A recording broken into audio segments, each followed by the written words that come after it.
Hi everybody, thanks for coming out. We are right about to get started. If you haven't already, please scan one of these QR codes to sign in so that we have record that you can. Well, that one's kind of... Yeah, maybe this one. Yeah. Hi everybody, welcome. My name is Andrew Nurkin. I'm a professor of practice here at the Stanford School and I direct the Hart Leadership Program. Welcome to the Soul Information Session, Service Opportunities and Leadership. You are in the right place. Glad to see you all here. I'm not going to talk for very much because the point of tonight is for you to hear from Thalia Holleran, our Associate Research, about the Soul program and from our current and former Soul students. But I just want to offer a word of welcome and say a couple of quick things. So Soul is a project of the Hart Leadership Program, which is one of the oldest undergraduate leadership training programs in the country. It was started here at Duke in 1986. We've been doing this for almost 40 years. And we exist primarily to create curricular and co-curricular opportunities, that's in class and outside of class, for students at Duke to think about what it means to live lives of ethical public purpose and contribute to constructive social change in any way that might feel true to you. The Hart Leadership Program is a space for you to explore those questions. It's a space for you to be in community and dialogue with other people who share an interest in constructive social change in public sector leadership and public purpose. And to learn from community immersion, reflective practice, and in the classroom. So we do that through a bunch of different things, and I'm happy to talk at some point, either now or in the future, about the variety of programs that the Hart Leadership Program runs. But I will say Soul is really our centerpiece. We have been doing this, I think we're in year 28 years. So that's a minute, right, that we've been doing this. It's looked like a couple of different things over the years, and you'll hear about the current incarnation of Soul now. But just to say, I'm really glad that you're interested in this program. We have a long record of connecting Duke students to meaningful opportunities to be in immersion and collaboration with communities around the country and really around the world, and also in close dialogue and collaboration with each other to discern what it might mean for you to take this education that you're engaged in here at Duke and apply it to a public purpose, not only over the course of a summer, but over the course of your years. So I'm going to be quiet now and pass it over to Thalia. Thank you so much, Thalia, for organizing this event. And please kick us off for the information session. Thank you very much. Can everybody hear me okay?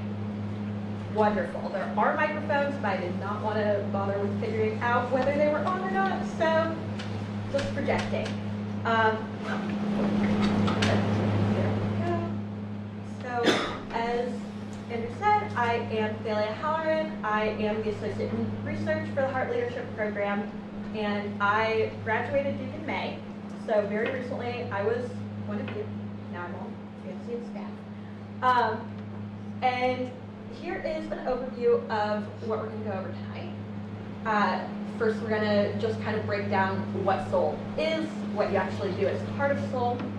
Then we will take a look at how to apply and what the timeline on that looks like, and then open up for Q&A with some current and former Soul participants.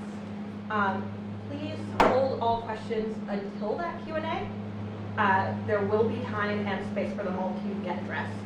And we are being recorded because there are some people who wanted to attend this info session who weren't able to. The camera is like there, I'm pretty sure. So if that is an issue, now you know. And I keep forgetting I have a little hand. There we go. So, as Professor Nurkin said, SOUL stands for Service Opportunities and Leadership, and it is one of our longest running programs in the Hart Leadership Program. The earliest versions of it were piloted in 1994, and it's a nationally recognized 12-month leadership program for students in any field and in any year. So it's not specified or restricted by major. The only kind of stipulations there are you can't do SOUL this year if you will be graduating in May and so you're not here for the fall. And you can't do SOUL this year if you are studying abroad for one of the semesters of 2023.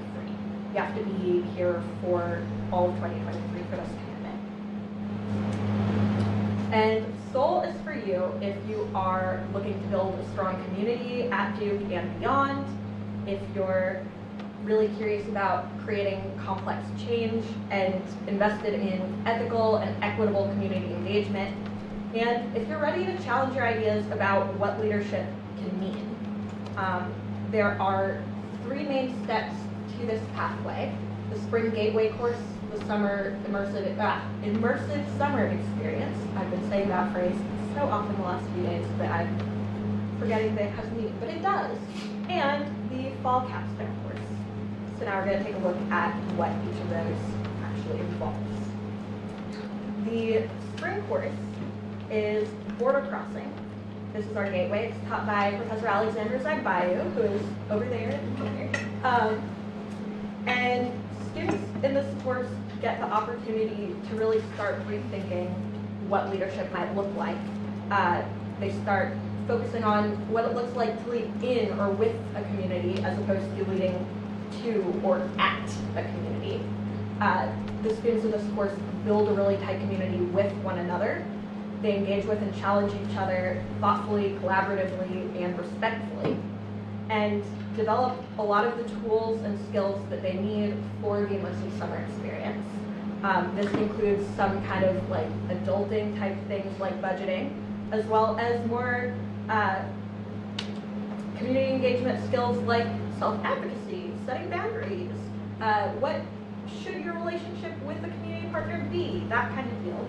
There's also a lot of incredible guest speakers who come in and share, I believe, and just generally one of the best reviewed courses I have ever seen reviews for. It's kind of insane. So that's that. And it prepares you, pointing the wrong way, prepares you for the 8-week summer experience. And so the SOUL experience for summer is, like I said, 8 weeks, fully funded. It looks different for each student. And there are kind of 2 main approaches that people tend to take. You can do an internship with a community partner, or if you're already deeply embedded within a community, have been working for a long time in a particular space, you can do a self-designed community research project, or community-based research project. And what you choose to do really depends on you, your interests, your skills, your experiences, your goals. And we've had people do work on projects related to basically every topic I can think of. We have people who do work on healthcare access, on preventing gender-based violence, on voting rights, on early childhood development and education, on environmental justice, on really any sort of social, civic issue you can think of. If you feel passionately about something, there's probably a way that you can do a SOUL summer experience centered around that. And the key goal is that we'll create a collaborative and mutually beneficial experience for both the student and the community partner organization. The current and former SOUL participants we have with us today will be able to tell you a little bit about what their experiences are like during the Q&A. And in thinking about this summer experience, there are a few questions on the application that are kind of designed to get you thinking about what you might want to work on, who you might be working with. You don't necessarily have to have a concrete plan fully written out on your application now already. And even if you do, that will likely change. But we do want you to start thinking about your summer now, thinking about how you can engage with a community and an issue that you're passionate about. And we'll provide some support on this as well at our November orientation session and throughout the Gateway course. And during the summer experience, there's also a summer reflective writing component where you're encouraged to think deeply about the ideas that you engaged with in the spring course and your current experiences out in the field doing whichever project that you're working on. And apply some of that theory in your meaningful on-the-ground action. The funding for this experience is $5,000 for an 8-week experience. that will be $5,000 in a stipend to each student. There are a few exceptions. So if you have a merit-based scholarship that already fully funds your summers, or if you're participating in something like Duke Engage, then we will not co-fund or double fund your summer. Public policy majors, there's if you receive financial aid, there is an option to get another $1,000 from the Stanford School if you extend your internship by 2 weeks to meet the Stanford requirements for the public policy major. For anyone else, we can work with you to look into other outside funding opportunities if that's something that needs to happen. We don't want the $5,000 to feel like that's a barrier for anybody, and if it does feel that way, feel free to email me after the presentation. We are happy to talk with you, take that into account. And one thing I want to say before I move on also is that you have a lot of autonomy over how you use that $5,000 because you have a lot of autonomy in deciding where your project is, what your project is, and always, but especially right now, $5,000 goes a lot differently in New York or Los Angeles or DC than it would in rural North Carolina. And then in the fall, students come back together to take the capstone course, Communities of Practice, taught by Professor Andrew Nurkin over here. And that kind of lays the groundwork for students to extend that community engagement beyond the one-year experience. It involves a strong research component. The entire second half of the course is oriented around a research project that can either be an extension of the summer work or strike out in a new direction. And that is meant to kind of help you deepen your thinking about leadership and think about approaches that are oriented towards systemic social change. And this course really kind of both wraps up the soul experience while also opening it outward and propelling you into your future path, but that future path looks different for everybody. We're not trying to funnel you into any one career. This is not like secretly designed to get you all working for Doctors Without Borders or something.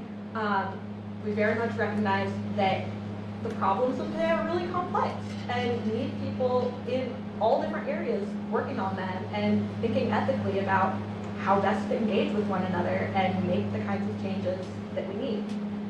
So instead, the goal is to kind of equip you to make use of your own skills and strengths and provide you some resources that you'll need in order to meet your own needs and goals in that endeavor. And now the part that you're actually here for, application information.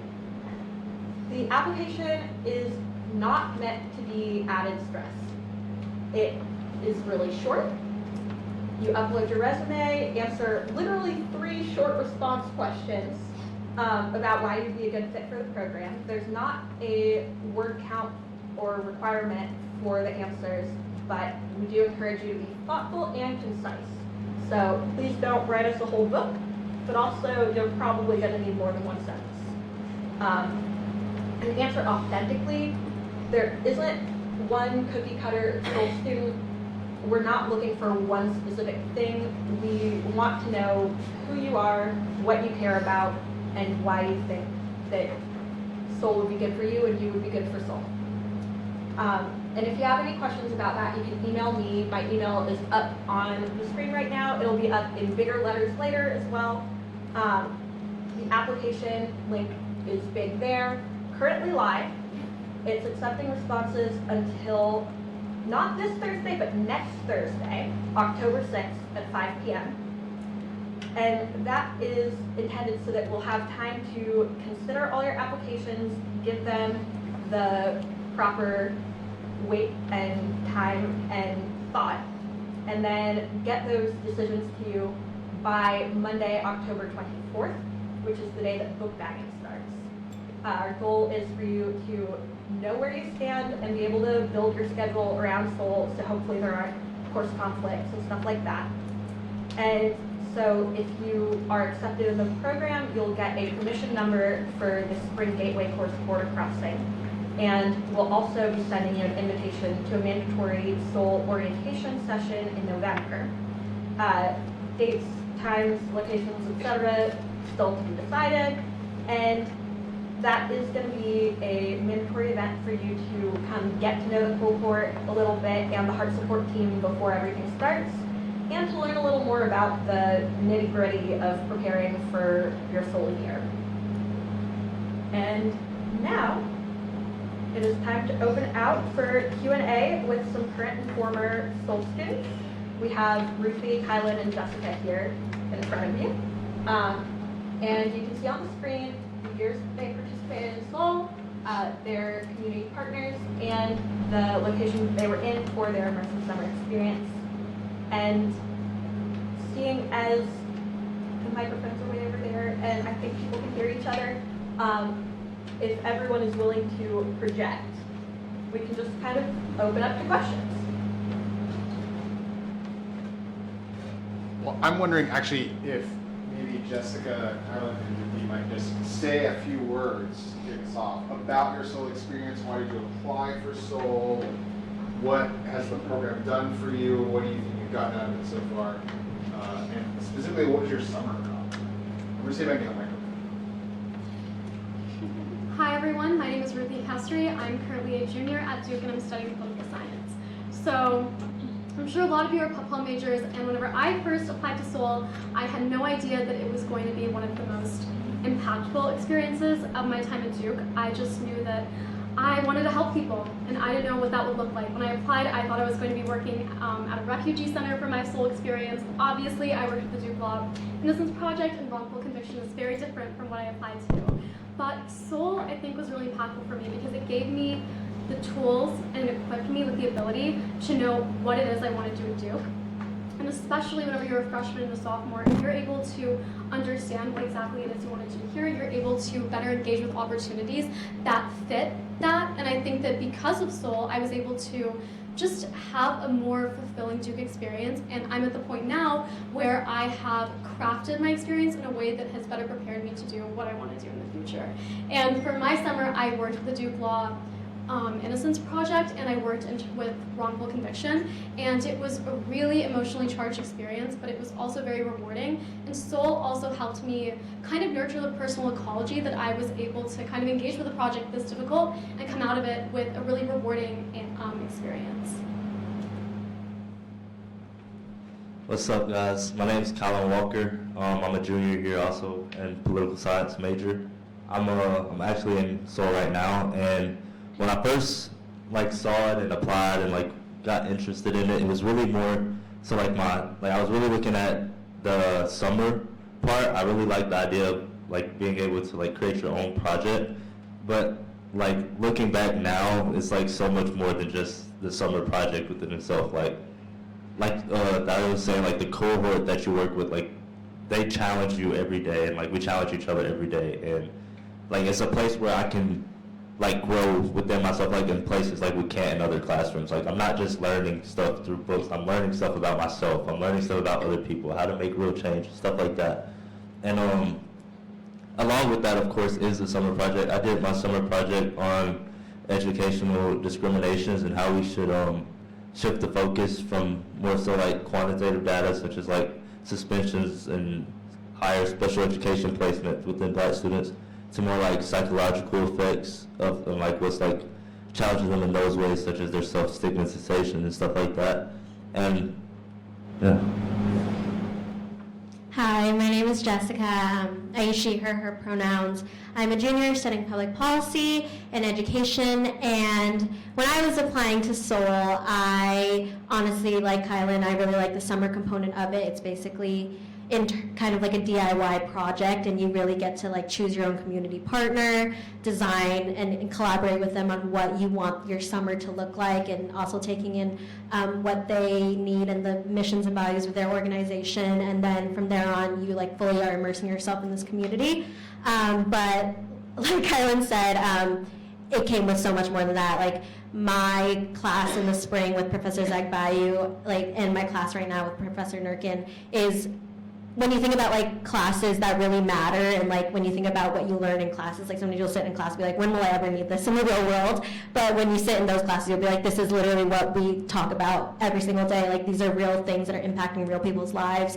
We talk about community engagement, like ethical decision making, things that actually conflicts you'll actually face in life. Like sometimes I'm sitting in my like econ class and like, when am I ever gonna know really calculate the marginal benefits, marginal costs, whatever. But like sitting in these classes, we talk about like what does it mean to work with a community versus work for a community versus be with a community, and there's like topics like that that really challenge you to see things that matter and like things that you will actually face. And I think that's been one of the greatest gifts of being in this program, is being able to explore these things with people who care about issues in the same way that you do. And it might be issues like in their own fields. Like we have somebody who did like a microfinance lending project and somebody who did like housing inequities, but we all care about the same, we all care about figuring out ways that we can make change in our community.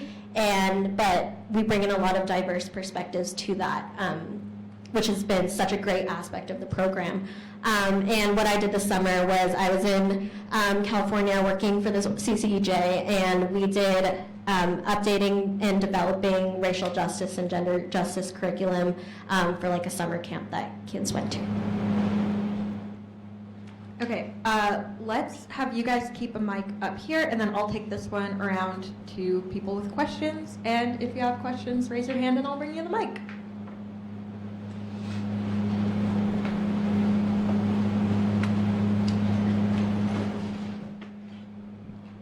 Hi, I just wanted to, my name's Brian, nice to meet you guys. I had a class with you, Kylan. I recognized you. But I wanted to know, it looks like these projects can be outside of the state of North Carolina. Can they be international as well? I heard you could do it through Duke Engage, but for example, if you're not doing a program through Duke Engage, could you also do it abroad? Yes, absolutely.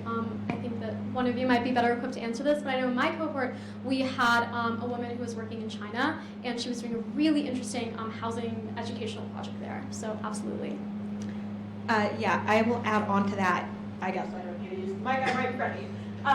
But yeah, so it kind of depends on how far you can stretch your $5,000. International flights, particularly overseas flights, might eat into that, and depending on how you choose to do things, that's a factor to consider. Also, like, nowhere on the Duke restricted regions list. We are trying to encourage people to think about where their role is in community, what communities they're connected to. So a lot of the people in recent years who we've had go abroad have been people who have family networks, or it's where they're originally from. And so that has been something we've had more recently, but throughout the 30-year history of Seoul, it used to be actually way more people going international, and it's still like an option.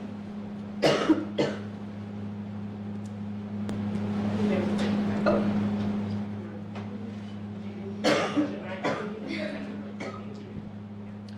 I just wanted to ask, what was the balance for your summer program between doing more research and sitting in front of a computer typing work rather than in the field work? What did that look like? Hi, I have the mic, so I guess I'll start.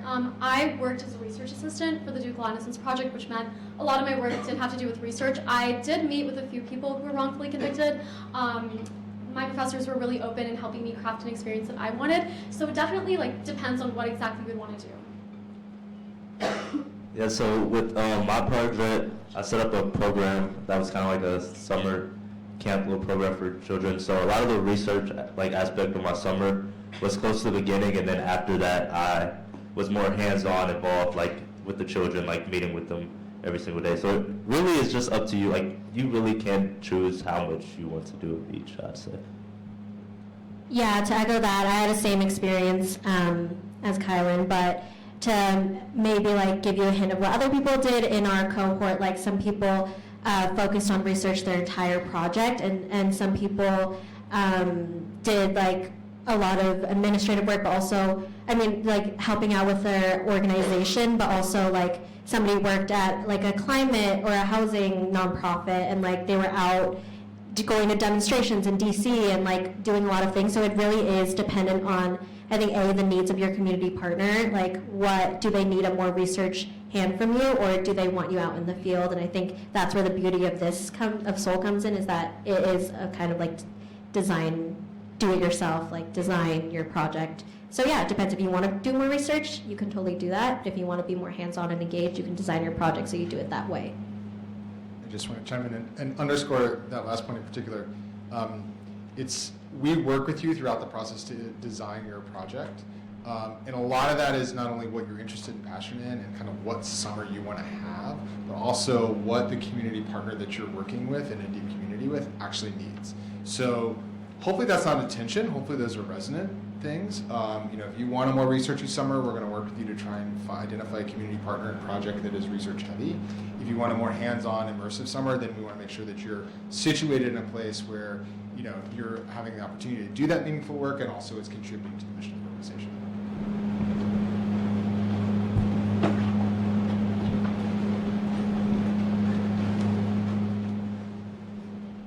Hi, thank you so much for sharing your experiences with us. I was wondering how you chose your projects and how they may have evolved throughout the Gateway course, and also once you decided on your project, what the communications looked like between you and your community-based partners. Yeah, I can start. I was looking into organizations I'm from California, so I knew I wanted to work within my home state, just because I wanted to be closer to home, and that might be different for other people. I wanted to be in a community where I was somewhat familiar with, maybe not necessarily like super familiar with, but that I had some sort of connection to. And I was actually looking at a lot of youth justice organizations, organizations that dealt with like youth diversion from the criminal justice system.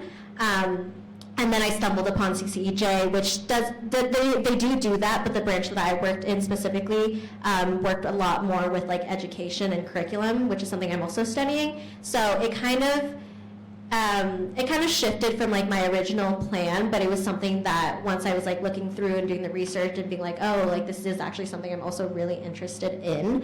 And the communication wise, I think a lot of us like went through the process of like, you really just have to reach out and like email a bunch of different community partners, see who gets back to you, who's willing to have a conversation. After those conversations, do your goals align? And then once I finalized my community partner, we were just on Zoom calls until we were able to finally meet in person. Yeah, to Jessica's point, it is a lot about weighing out your different options once you like gather a list of community partners. So at first I wanted to do my project in North Carolina. I didn't want, because I'm from Mississippi, and I wanted to just kind of like branch off. But after like seeing like the different community partners I had in each location and like how much they were going to let me do and what they needed, I decided to do my project back at home. And at first, like I said, I didn't want to do this, but I feel like afterwards, like I felt like it was the right thing, because not only did I feel like I was impacting a community that I felt like I was more within, but I also felt like the work that I was doing, like I was seeing change, and I was affecting people who were just like me. And my project, I kind of knew I wanted to do educational, like focus on educational discrimination. I wasn't sure what route I wanted to take as far as like the summer program, but as we went along in the class, I figured out that's what was best. Yeah, what a great question. I came into Seoul thinking that I was going to work with a refugee center, and I had it all picked out. I was going to work in Bowling Green, Kentucky, where I'm from. And I remember we had this class and we were talking about juvenile delinquency, and I was like, this is so interesting. I want to learn more about this kind of work. And I remember talking to my professor about it, and she really encouraged me to go to the Duke Law people and just start cold emailing, and that's what I did, and turns out it worked out. And I think a lot of the reward of Seoul for me came not in my Gateway course, which had encouraged me to take on this project, but in the capstone with Professor Nurkin here, who helped me unpack the weight of what I was doing, which was essentially deciphering innocence, and really wrestle with a lot of the concepts that we had.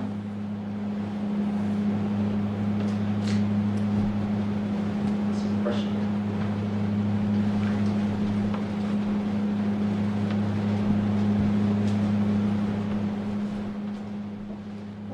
So my question is on the sustainability aspect, because I found that even with like a project I've created in the past, like, you know, it's one thing to do it and like just do it for a summer, but it's another thing to sustain it. And how are you guys able to sustain your projects like in the future? That's such a wonderful question. Actually, after getting involved with the Duke Law Innocence Project, I decided to stay on for another semester and help out as an RA, and I actually still work there now, in a lesser capacity, of course. But I think the great thing about Soul is like it allows you to connect with these resources, and then your professors will then encourage you to continue to stay in touch, because a lot of the times like you're doing a lot of reflection on what you did, so it's hard to like completely disconnect with the project like you could in high school, for example, coming into college. So that was really, really important to me, and I'm really glad that you brought it up.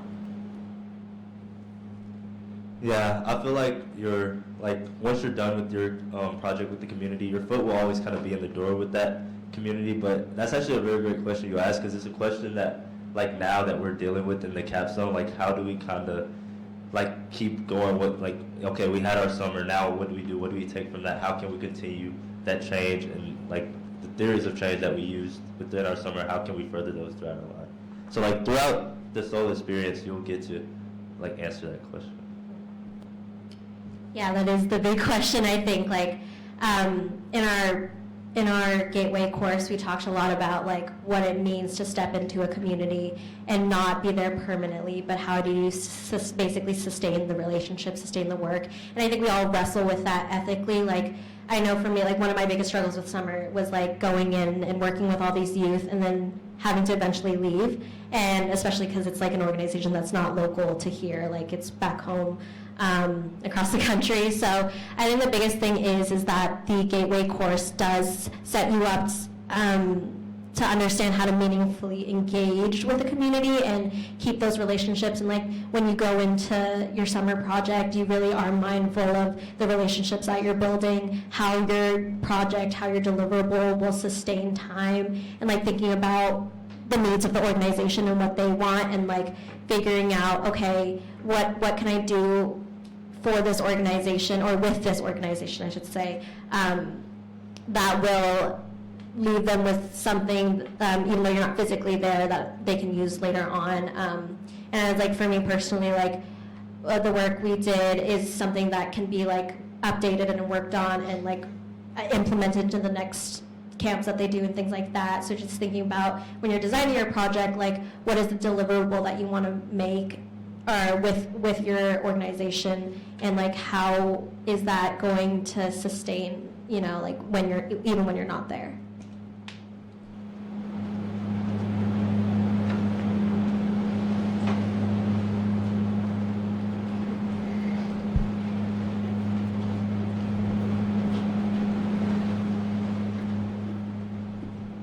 Hi guys. Okay, so for like Duke Engage, like, or like, how does like the partnership between like SOL and Duke Engage work? Like, can you do like a project through both in the same summer, or like how does that?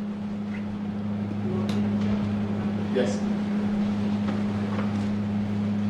I can project. Hi everyone, I'm Professor Zach Bayou. I teach the Gateway course. This summer we have one student who did a Duke Engage program. So really, Duke Engage does not have a 2-semester component. So I think our student who participated in Duke Engage felt like the class prepared her to think critically about how to engage in the community. And then her project was her Duke Engage project. There were no 2 additional projects, but then actually she used her deliverable for Duke Engage, but she also met the sole requirements of writing 2 letters home as part of the summer. And also all students did a check-in with me in the middle of the summer to talk about what is happening with your summer, what are the big questions that you're wrestling with, what is your relationship with your community partner, is it going the way you thought it was going to go, do you have any challenges? So that is how the connection between the 2 work. I would say that our current program asks for you to have your relationships solidified and confirmed before some of the students know about their Duke Engage placement, and that was a point of stress. So I just want to be transparent about that some students who Duke Engage know where you're going, but you don't know who your partner is or what your summer deliverable will be, and that might create some tension with this SOL timeline. We worked it out, but I know that you all are people who like to meet deadlines and plan ahead, and not knowing how to align those can be challenging. So I just want you to know that that might be something that you have to think about if you try to do both. And again, like Delia said, you will not get a summer stipend from us if you do Duke Engage, because they will pay for your summer.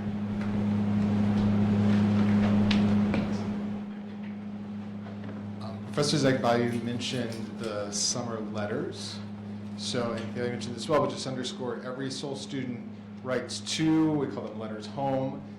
It's reflective writing, reflective practice to get you to think deeply about the experiences that you're having, the ways in which they're empowering and teaching you, but also the ways in which it might be challenging some of your conceptions about yourself, about the world, about your role in the world, and your values, and so on. So I wonder, Ruthie, Kylan, and Jessica, if you could talk a little bit about what the letters home meant for you. How did you approach them, and what did that do for your experience over the summer? I think when you're kind of on your own and doing a project that is completely designed by you, I think that SOL is very different from like when you apply for an internship and there's already these laid out like duties that you have as an intern, right? It's like when you're creating your own project, you kind of go through the nuts and bolts as they come up, and like you like are facing obstacles as you come up. And I think that what the letters home did for me was they allowed me to work through some of the challenges I was facing, and like not only like write them out, but like I was like journaling and like figuring out maybe where these sources of issues were coming from, and then later able to unpack these issues and like figure out, you know, what's the next step in the middle of your project, because sometimes I feel like you'll run into things that you didn't necessarily plan for, and that's what the letters home are for, especially because we did check-ins throughout the summer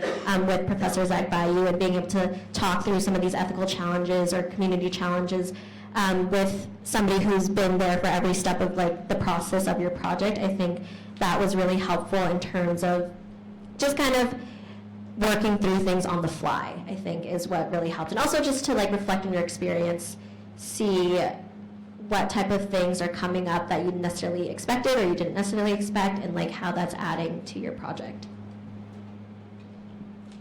Yeah, for me, the letter homes were definitely like a chance to take a step back and just kind of like look and analyze things, because I'm a person, like, especially with the project, like making it on my own, like even the most minor inconvenience will be like a fatal flaw for me. So like it allows you just to like kind of step back and like step out of the like position of where this is your creation, and just see like, okay, this is a problem that's happening, but it's okay, like how can I solve this? And then just after the summer, like going back and reading like your letters home and seeing like how a problem came up and how you dealt with that problem, it's just a good experience. It's a good feeling. Honestly, the letters home were my favorite part of the experience. They grounded me in a way that I don't even think that I realized at the time how much I needed it. More than that, I appreciated the responses from Professor Durkin at the time, because I remember I just had all of these questions and all of these challenges, and I had no idea how to even like begin to wrestle with them or begin to answer them. And he helped me find these starting points. And I remember there was one letter home where I mentioned that I was having a really hard time standing up for myself, because oftentimes whenever you're not in a position of power and you want to tell your supervisor really that you don't want to take on another project, that's really difficult. And I remember his encouragement, even through a letter, inspired me really to just stand up for myself and to be like, hey, you know what, I can't take on this extra project, or I need to set this boundary with myself. And it was so helpful, because even through a letter, I think that just having someone hear you and really respond to you and really take the time to listen was so important. I really did feel heard.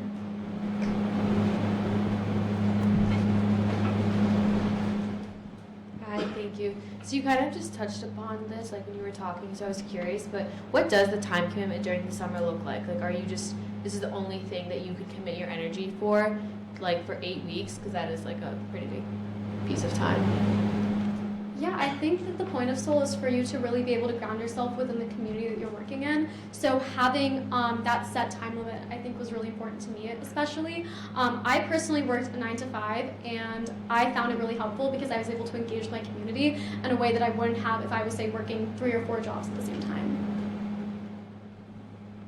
Yeah, I think it really is, like, I think the time limit, like the 8 weeks, is good because, like, you've learned, by the time you get to your summer project, you have learned so much about what exactly community engagement is and specifically how you can apply that to your project, that through that time, through the 8 weeks, you'll get to see basically every skill that you've learned play out. So.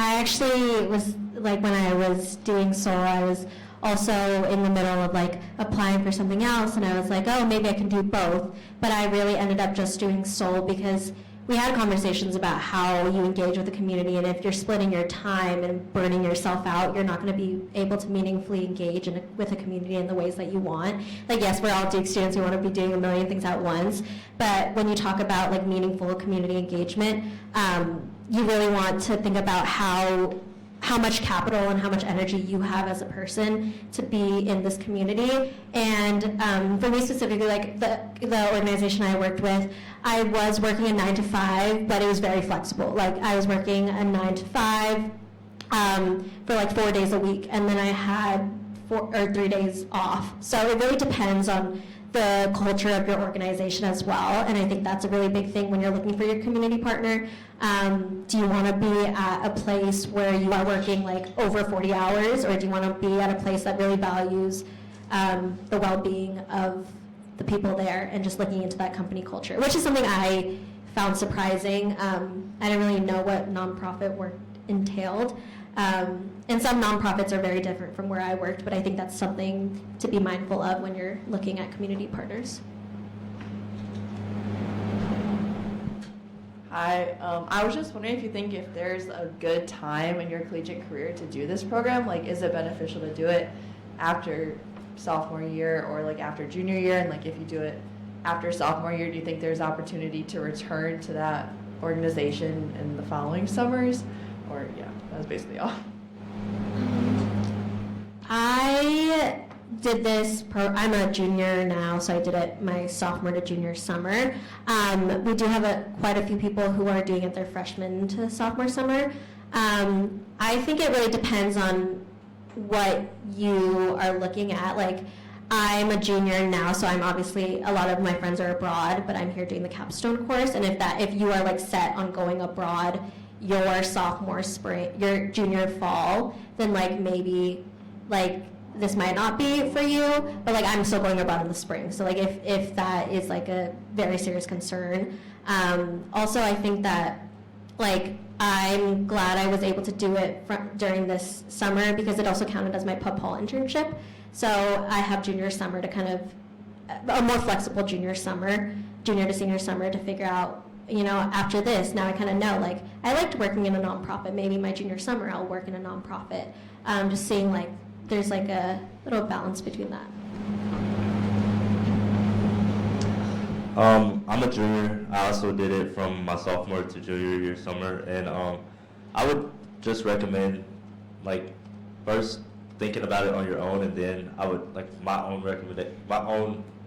recommendations to you all would just be do it as early as possible, just because it shows you what you're interested in. It shows you how deep you want to dive into whatever issue you're addressing and what that really means to you. And by doing so, it can set up like your future summers, kind of like Jessica was saying. Yeah, Kylan really hit the nail on the head with this one. I did it personally the summer after my freshman year, and I found it so rewarding because it taught me who I am, what I want to do at the school, and it just helped me engage with exactly the projects that I wanted to do. So absolutely what you said, do it as early as you can. I wouldn't say wait on this, because especially a lot of the reflective aspects of it, like it's so intentional in the fact that they want you to leave it and then do more with your Duke experience, like just be more intentional with how you engage in it. So I feel like doing it, say, after your junior year, you wouldn't have the flexibility to really orient your experience afterwards. Another thing I will add on to that is that every year we have a number of people who have applied to Soul in the past, and maybe didn't get it the first time they applied, and then apply again and get in that year. So can't hurt to apply early, apply often. And there's, like they were saying, planning based on your own schedule and needs and how you want your Duke experience to look is all wonderful, but also there's definitely pros to applying early and learning more about it and coming back and applying another year if you maybe didn't get it the first year. Thank you.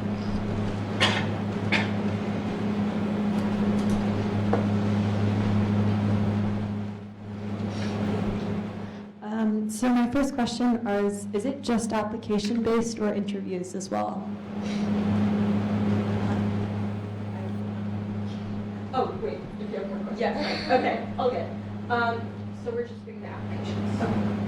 And then my biggest question for you guys was, what was the biggest challenge you faced this past summer when you did it?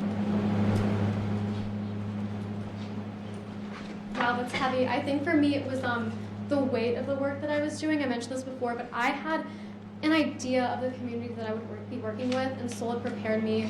My professor was very honest with me. She was like, Ruthie, this is going to be unlike anything you've ever done because wrongful conviction and juvenile delinquency is such a tough field to just grapple with. But still, even going into it, I just had no idea how emotionally charged it would be. And I think that especially what was so gratifying to me about Sol was the fact that I could come out of it and then spend a semester really wrestling with what I had done in a good way, and like the positive impact that I was able to have, but also sometimes the negative impact of doing this really difficult work had on me coming out of my freshman year. And if I did not have Sol's capstone course, I think to really ground me in those questions and have me have a space where I can talk to people in my cohort about it, I think that I would have been worse off for it. And I genuinely believe that I grew so much as a person within that summer and then that semester afterwards because I just had the time and the space to reflect, and I was encouraged to reflect. So my greatest challenge I faced during the summer was probably dealing with my own positionality. So as I said earlier, I did my project closer to home, so I thought that I could relate with the children I was working with more than I actually could, just because I thought growing up in the same area, like going to similar schools in the same districts, like I can understand like what these students are going through within the class, but times change very quick, and I didn't really notice that until I got into the project. And so another part of that, or another part of my own positionality that I faced was just like still, even though I can't relate to them as much as I can, I still can't relate to these students, and just understanding like how much I can ask out of the students, how much should I ask out of the educational system, how much can I ask out of the family members and stuff like that. It was hard. Like it's still something that I still struggle with, like trying to understand and fully understand. But my biggest challenge, I think, was in the designing of this project. I had conversations with Professor Zagbayu where I was just like very emotional because I was like, what if I end up doing something that I hate this summer? Like, what if what if I just don't enjoy the work that I did? Or what if I just like am facing a lot of issues? And Professor Zagbayu is literally like, then that's okay. Like, you sometimes will do work that makes you realize that you don't want to do that. And that's perfectly fine too. I think overall, like, understanding that it's okay. There's a certain level of like uncertainty of how your summer will go in comparison to like what your project set out to be, and I think that's also okay because when you're working with a community, things will change. Like you're not like people are human beings, and like issues come up. Like somebody worked with the Center for American Progress this summer, and working in DC, and that was when the Roe v. Wade reversal came out, and like so the course of their summer shifted. Like things will change, and I think grappling with that uncertainty was something that was very challenging for me because like as somebody who likes to know exactly what I want to do, and like sometimes the project does work out in the way you intended, but I think there's a lot of uncertainty that was challenging for me. But I think that adaptability is what allowed us to grow the most, and like being able to unpack that later on during the capstone course was really great.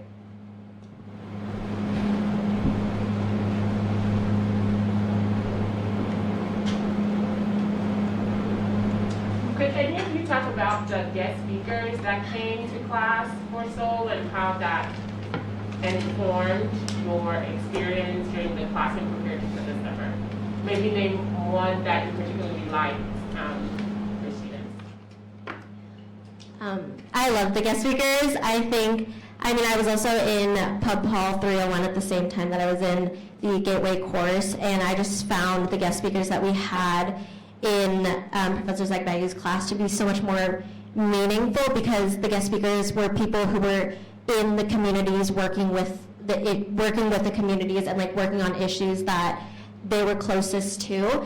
And I don't remember the name, but we had a guest speaker who works with a lot of the black farmers in Durham and creating like a food box system, because especially during the pandemic, a lot of the black farmers were hit the hardest in terms of like economically struggling. So they created a system where they created like a food subscription system, and we were just asking this guest speaker about, you know, like how to kind of create change. And I remember like the biggest thing that we heard from him that I like bring up constantly in classes is when you're not given a seat at the table, because a lot of times we talk about like what voices are represented and what voices are heard.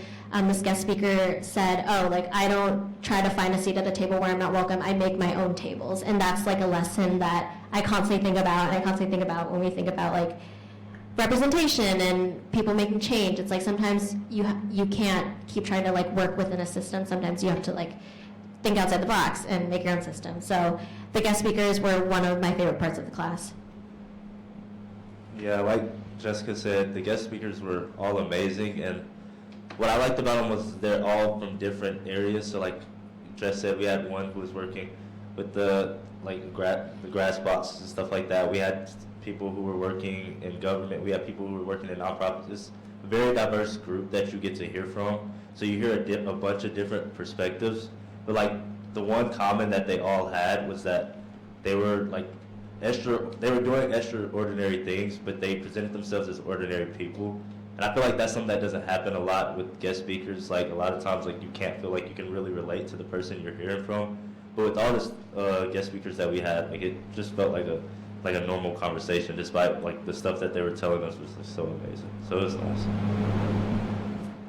I was in the year during COVID, so all of my guest speakers were virtual, but the positive side of that was that we were able to speak with a lot of different people from different countries.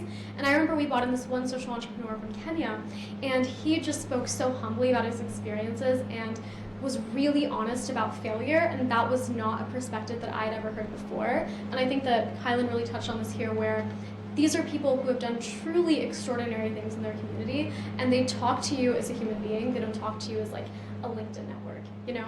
And that was honestly so refreshing, and it was so reassuring, because I remember he mentioned that he had almost failed out of sophomore year at Duke, and I was like, wait, I'm not even a sophomore yet, but I'm not, like, I wasn't doing too hot in my classes at the time, so I just really appreciated hearing someone come in it really honestly. Yeah, what is it, I guess this might be for the professors, but what is it that you hope, when all is said and done, what do you want us to take away from this? Like, where do you want to see us? I know nothing specific job-wise, but what is it you hope? So you just you want to do this? You can start after this. Yes, it's a good spot to end. Thank you for asking that question. So I'll speak for myself. I think what I, as faculty in the program and as director of our leadership program, am really interested in is through this process for you as individuals to develop a couple of things. One is a deeper awareness of yourself, your own values, your positionality as it relates to the communities with which you identify or hope to identify, your sense of capacity to affect social change in some manner over the course of your life, and a greater sense of purpose for your Duke education.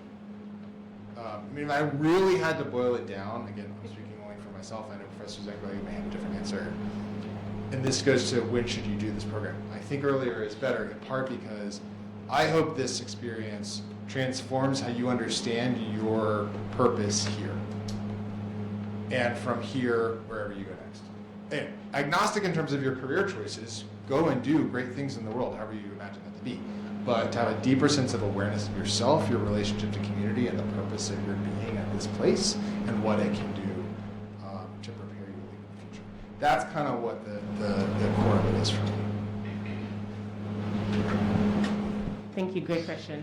I'm going to start by telling a story and then I'll come back to my goal. So when I was a college student, I think I talked about this in class, I was part of a program at the other blue down the street called Apples, assisting people planning learning experiences in service.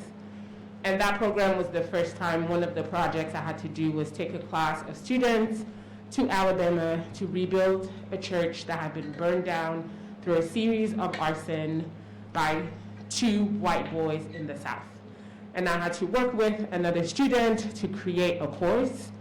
I think it would be like a house course here where we taught about discrimination in the South, and then we chose students and we went to rebuild this church.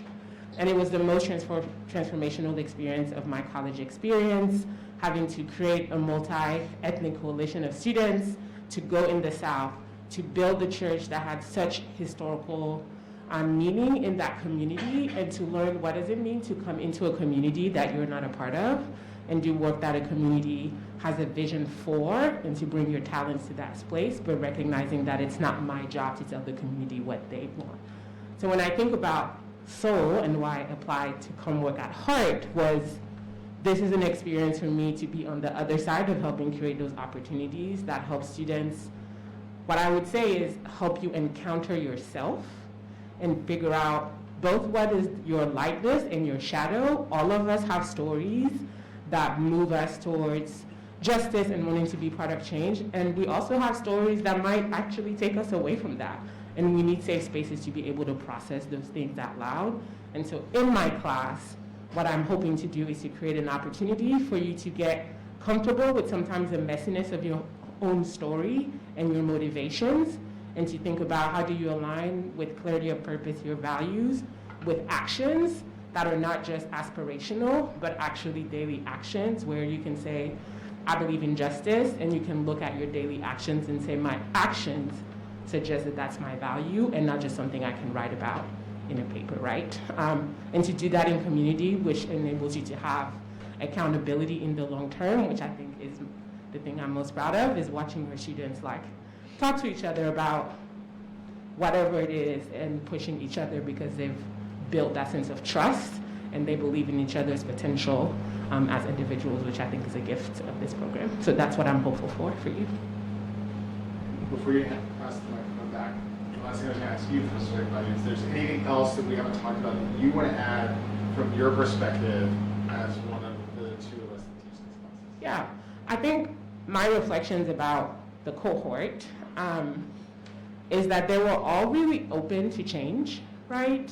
And I think that's a necessary requirement to be a part of this program. It's not just an intellectual experience, it's also a heart experience, and that requires an ability to be vulnerable. And so I would just ask you to consider, is that the kind of experience you're ready for?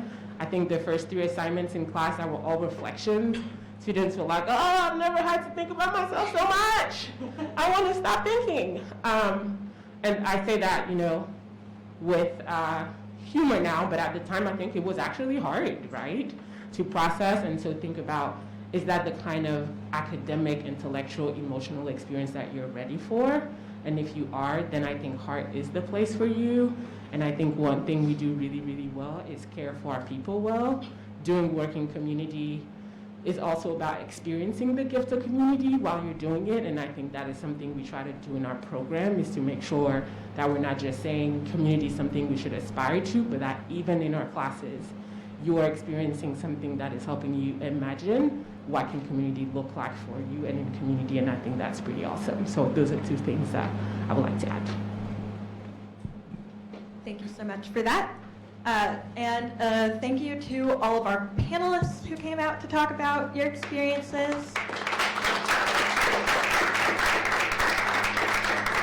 And thanks to all of you for coming here to find out more about Soul. Apply now.